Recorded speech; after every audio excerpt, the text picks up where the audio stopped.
Let's take a look at some more clips of Ruby Franke on her YouTube channel, 8 Passengers, and how she actually treated her family. Here's the deal.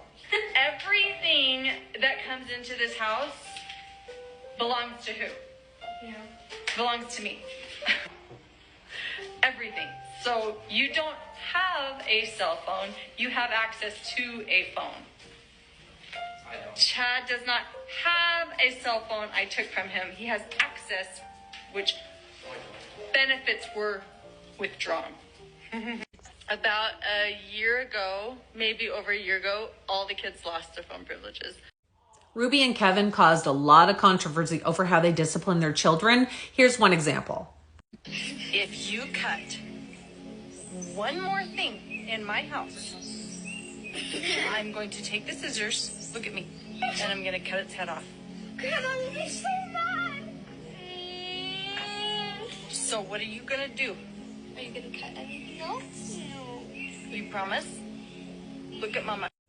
That was poor Eve, their youngest daughter. She's now 10. Here's a clip of her when she was just 4 years old and going to preschool. 2 days ago was preschool. Eve slept in. She's notorious for sleeping in. And she woke up and I thought, you know what? I'm not going to wake her up because every time I wake her up, she gets super grumpy and upset and I have to literally drag her and get her dressed. And she's old enough to do that herself. And she missed preschool. She slept in and she woke up and she's like, I'm ready to go to preschool. I said, you know what? Preschool's over. You slept through it. I'm sorry. And she's like, what? And I said, you need to get up and get ready if you're going to go to preschool because I'm not going to drag you out of bed.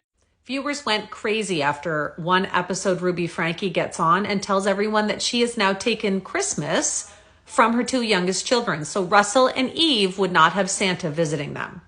Laid it out very clear. And we told them that this year they are not going to be visited by Santa. She also seemed to enjoy using food as a punishment for the kids in clips like this. Can you give me some breakfast? You don't need food.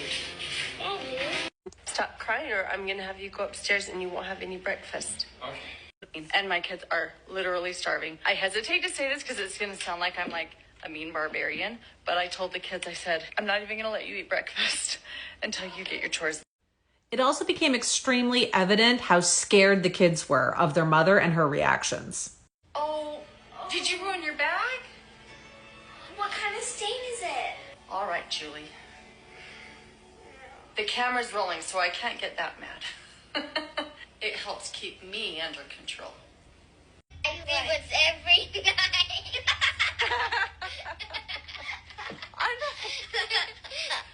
Yeah, she sees it every night. She can never sleep. And you thought you had to sneak it past me? Oh, honey, that's okay. Are you gonna cry? She's laughing. Oh, honey, I'm not gonna get mad at you for that. Oh, you can bring sprinkles. Like, instead of crying, you need to use words to tell me. Because I was scared of you because you were being so mad. You got me even more crying. She's also been extremely vocal about the fact that her children were not welcome in her home once they turned 18 years old. My kids are not welcome to come live with me after they're 18. I am very straightforward about that.